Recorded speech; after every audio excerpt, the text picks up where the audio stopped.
In die nuus vanaand, Umalusi keer die 2025 matriekuitslae goed. Brandbestryders spook voort om brande in die Oos-Kaap te blus.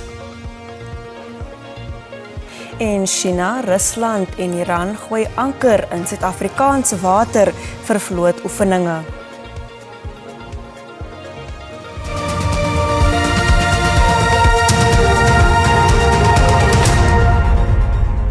Goeienaand en welkom by die nuus.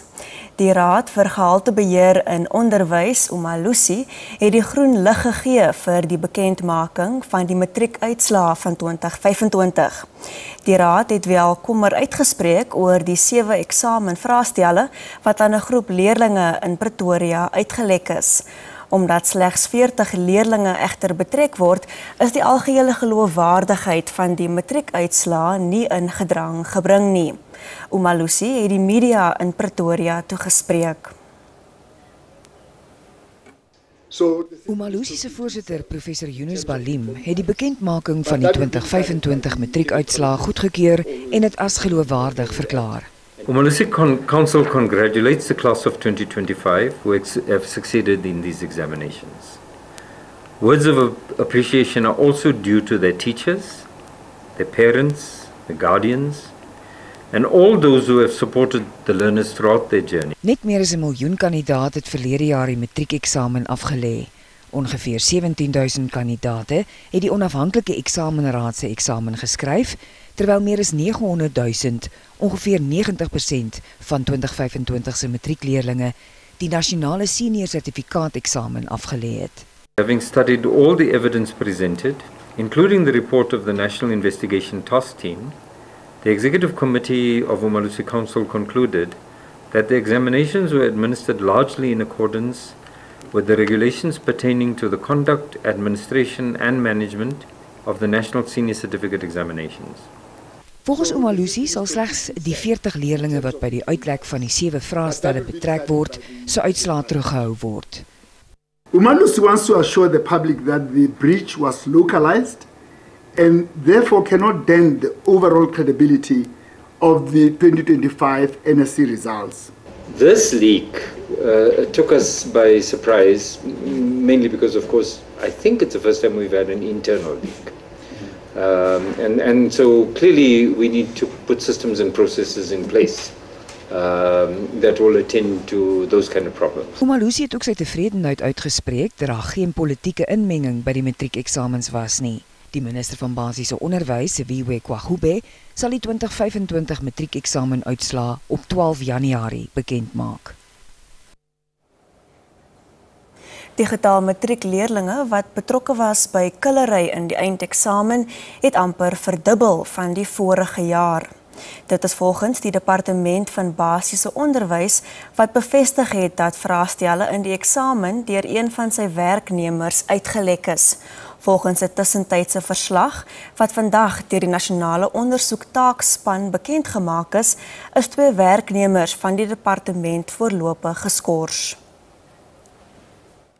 Die minister van Basiese Onderwys sê 40 leerdlinge van 8 skole in Tshwane het toegang gehad tot die eksamenvraestelle vir Engels, wiskunde en fisiese wetenskap.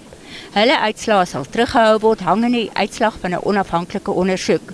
Kandidaate wat skuldig bevind word, sy uitslae in die betrokke vakke sal nietig verklaar word en hulle sal eers oor 3 jaar weer die eindeksamen mag skryf. In die 2024 eindeksamen is 26 leerdlinge skuldig bevind aan killery. Based on the evidence thus far, the NITT reports that the breach appears to have started with the department's secure exam paper system environment. This is where question papers are set, handled, and stored. The NITT further reports that the department official whose child wrote the NSC 2025 exam is alleged to have been involved and that the learner shared material further. Volgens die departement is dit die eerste keer in die geskiedenis dat vraestelle uit sy eie geleedere uitgelek word. The number of learners who participated in group copying increased in 2025. It's almost doubled. And that's why even some of the measures are saying we need to step up invigilation. Die taakspan wat laasmaand sy voorlopige ondersoek voltooi het aanbeveel dat die departement sy gevolgsbestuur met betrekking tot die lekkasie van eksamenvraestelle hersien en veiligheid verskerp by persele waar eksamenvraestelle geberg word. DBE should review the sanctions of exam leakages for candidates that are caught using, buying, selling, distributing examination materials.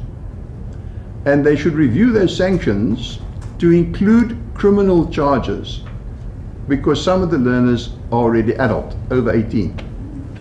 3 skole in Noordwes wat aanvanklik deur 'n fluitjieblaser by die skandaal betrek is intussen vrygespreek. Die taakspan is nog besig met verdere ondersoeke, maar hoop om sy werk aan die einde van die maand te voltooi. China, Rusland en Iran het vroeër vandag in Kaapstad aangekom vir gesamentlike vlootoefeninge aan die Suid-Afrikaanse kus.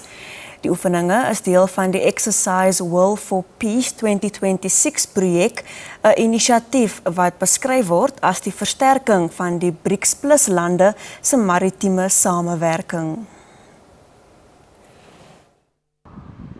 Die oefeninge sal by die Simonstad vlootbasis naby Kaapstad gehou word. Suid-Afrika hou gereeld vlootoefeninge saam met China en Rusland, hoewel vanjaar se operasie teen 'n agtergrond van geopolitiese spanning plaasvind. Betogers het buite die vlootbasis vergader met slagspreuke op plakate wat die oefeninge saam met Rusland veroordeel. Ukrainians and me as Ukrainian, it is emotional and hard for us to see that Russian Navy that killing Ukrainian people doing its Navy training in South African waters.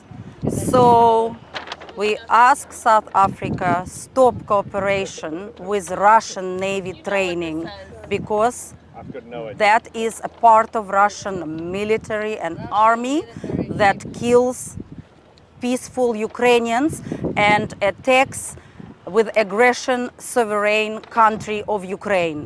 Volgens Suid-Afrika se weermag is alle BRICS Plus lede, insluitend onlangse toetreders soos Egipte, Saudi-Arabië en die VAE, genooi om deel te neem aan die oefeninge. Die Kuga munisipaliteit in die Oos-Kaap spook steeds om veldbrande in die gebied onder bedwang te bring. Die N2 tussen Jeffreys Bay en Niemandsdorp bly gesluit, terwyl die Nelson Mandela Bay Metro ook verskeie paaie gesluit het. Sterk wind en warm weerstoestande dra by tot die vinnige verspreiding van die brande. Die Kuga munisipaliteit het bevestig dat huise en eiendomme skade gelei het. Vroeër vandag het boere en inwoners van die streek gepoog om 'n brand in die Kabeljauwsgebied te bestry. Over 40 people evacuated to some of our community facilities and that we were able to house for the night and give some shelter to.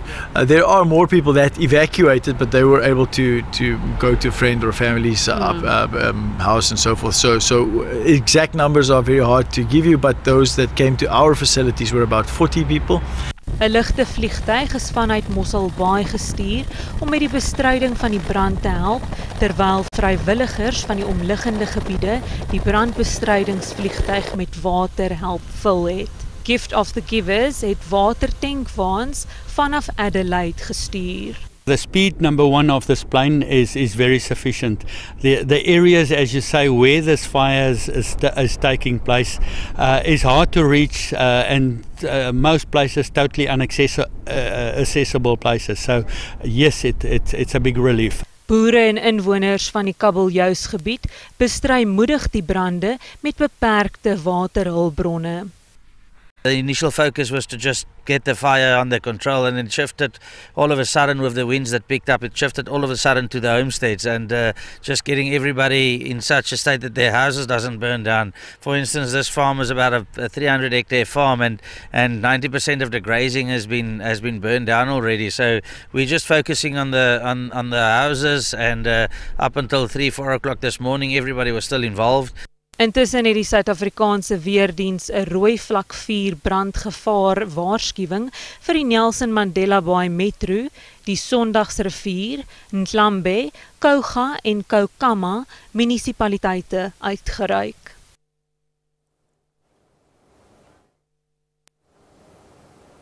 Gemeenskappe in Mossel Bay in die Wes-Kaap worstel met die nagevolge van die weekse verwoestende brande, met beskadigde huise, verskroeide plantegroei en gesinne wat al hul besittings verloor het. Minstens 11 huise is Dinsdag verwoes toe die brande deur Alwyndal, Island View en Vakansieplaas beweeg het. Brandlyne wat versprei het na die Noem Ekolandgoed, Hartenbosheuwels en Sonskynvallei is laat gisteraand onder beheer gebring. Spanlede fokus nou daarop om opvlammings te monitor, aangesien warm, winderige weer steeds 'n risiko inhou. If you work with an area stretched over 2,300 hectares with winds of 40 to 60 kilometers behind it, then you're in trouble. Doesn't matter how many resources you've got. But working together, the command structure that we put in place help us to limit the damage, and we haven't lost a life. So we're very grateful for that. Owerhede sê die gekoördineerde reaksie met verskeie brandspanne en lugsteen het verdere verwoesting beperk. Also to say thank you to our partners. Without the partners, private sector jumping in, various NGOs, the working on fire teams, other municipalities sending teams to relieve the Mossel Bay team. So it's a collective effort that help us to limit the damage as far as possible. Intussen word 'n brand in die afgeleë bergagtige terrein van die Tsitsikamma gedeelte van die Tuinroete Nasionale Park noukeurig gemonitor. Sanparke sê meer as 10,000 hektaar veld is vernietig. Tanya Krause, SAK nuus, Mossel Bay in die Wes-Kaap. Die Wes-Kaapse ELR vir plaaslike regering Anton Bredel sê hulpbronne van ander munisipaliteite is ingespan om te help om die brand by Elim in die Oeverstrand munisipaliteit in bedwang te bring. Bredel sê brandbestryders is steeds op die toneel. Die hulporganisasie Gift of the Givers het aangedui dat meer as 500 huishoudings sonder skoon drinkwater gelaat is as gevolg van die brand. Brandbestryders spook steeds om die veldbrande wat sedert gister in die Oeverstrand gebied woed, te blus en eiendomme te beskerm. Helikopters is ontplooi en hulpbronne van verskeie ander munisipaliteite, onder andere Stellenbosch, Drakensberg, Swartland en die stad Kaapstad, is ingespan om bystand te bied. Die Oeverstrand munisipaliteit gaan voort om moedig veldbrande te beveg, spesifiek ook in die Stanford en Pearly Beach gebiede. Intussen in die Boland sê die Kaapse Wynland distriksmunisipaliteit dat die brande in die Franshoek en Langrig gebiede steeds buite beheer is. Volgens die munisipaliteit het brandbestryders deur die nag gewerk om die brande te bestry en tog aansienlike vordering gemaak. Die saak teen 'n 47-jarige Ethiopiese burger wat teregstaan op aanklagte van ontvoering met betrekking tot 12 ongedokumenteerde tienerseuns, sommige so jonk as 15 jaar, wat in Milberton, suid van Johannesburg gevind is tot Maandag uitgestel. Hy het vroeër vandag in die Booysens Landdroshof verskyn. Die man beweer hy woon al 21 jaar lank in die land. Die valke ondersoek die saak.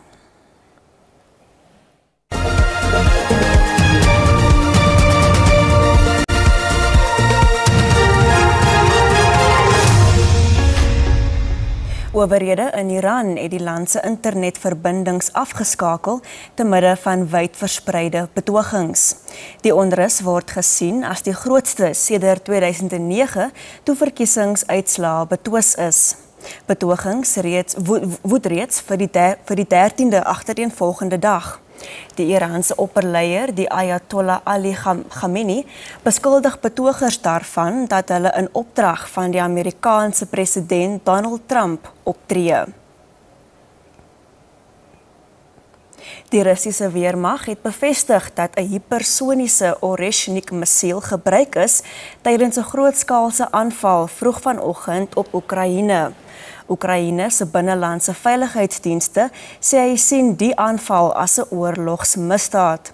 Rusland se ministerie van verdediging sê hy het ommeltuig, vervaardigingsgeriewe en energie-infrastruktuur geteiken in reaksie op 'n poging deur Oekraïne verlede maand om glo een van die Russiese president Vladimir Putin se wonings met hommeltuie aan te val. Die eienaars van die Switserse kroeg waar 40 jong mense op Oudejaarsdaand in 'n brand dood is vandag vir die eerste keer amptelik ondervra. Die Franse egpaar wat die Constellation kroeg in die Crans Montana skioord besit, word Vonkels het vermoedelik die vlambare materiaal van die plafon aan die brand laat slaan. Prokureurs vir die naasbestaandes eis dat die stadsraad ook ondersoek word nadat daar erken is dat daar geen verpligte veiligheidsinspeksies in 5 jaar gedoen is nie. Bly ingeskakel vir nog nuus net hierna.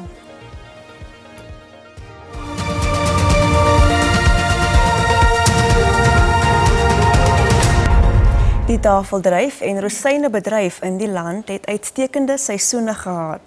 Die Suid-Afrikaanse tafeldryfbedryf SATI sê hulle is vasbeslote om in die Amerikaanse mark te bly, ondanks die verhoogde tariewe wat verlede jaar ingestel is, terwyl die rozynebedryf sê hulle sal produkte na ander markte verskeep om die impak van die tariewe te verminder.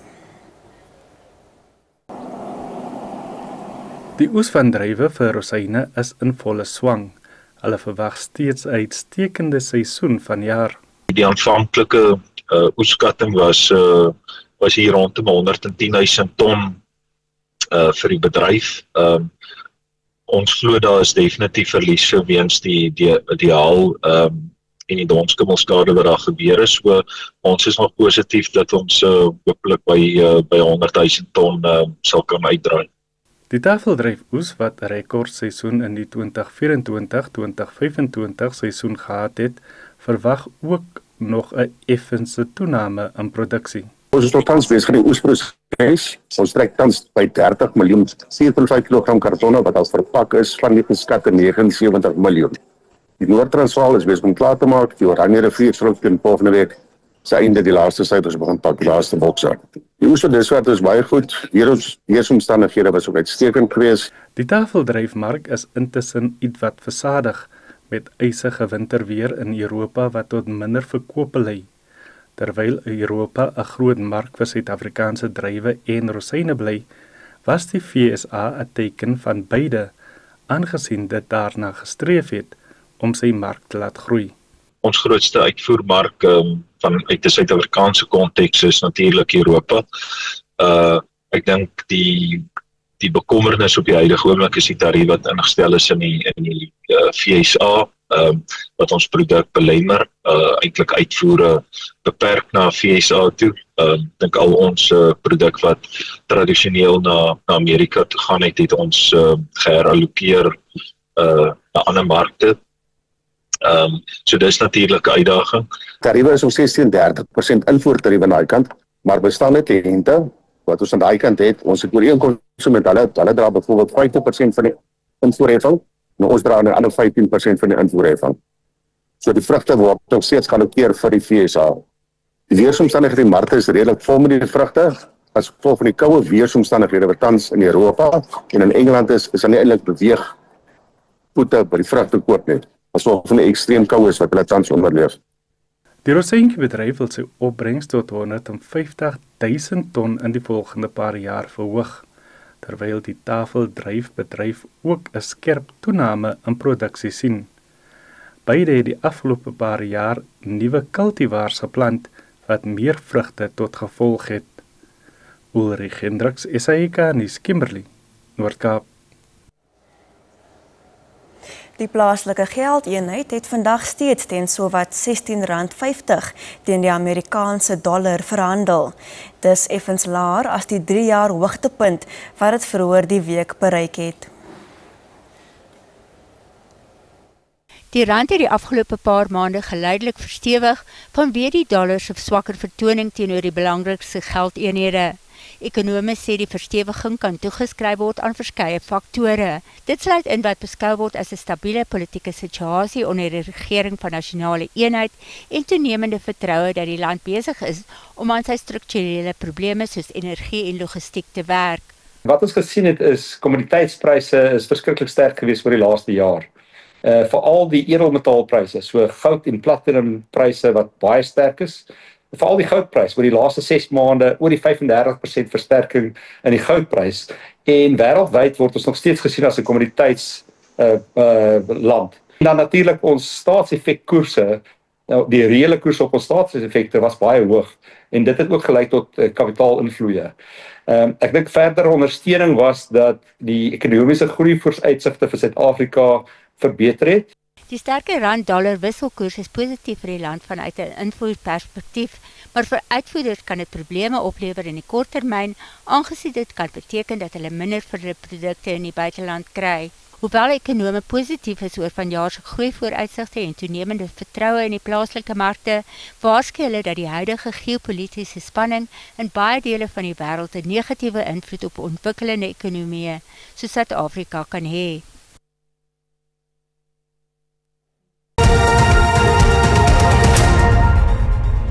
En nou vir 'n kykie na die markaanwysers soos omsluitingstyd.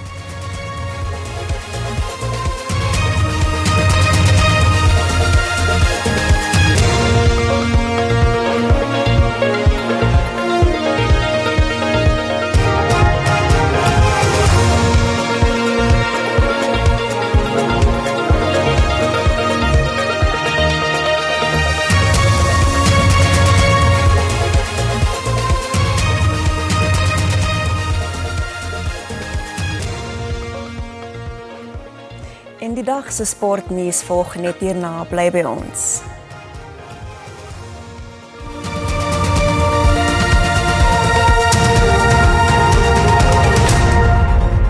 En daarmee groet ek namens die Afrikaanse nuusspan. Onthou ons het môre aand nie 'n bulletin nie weens 'n AFCON wedstryd. Mooi naweek, totsiens.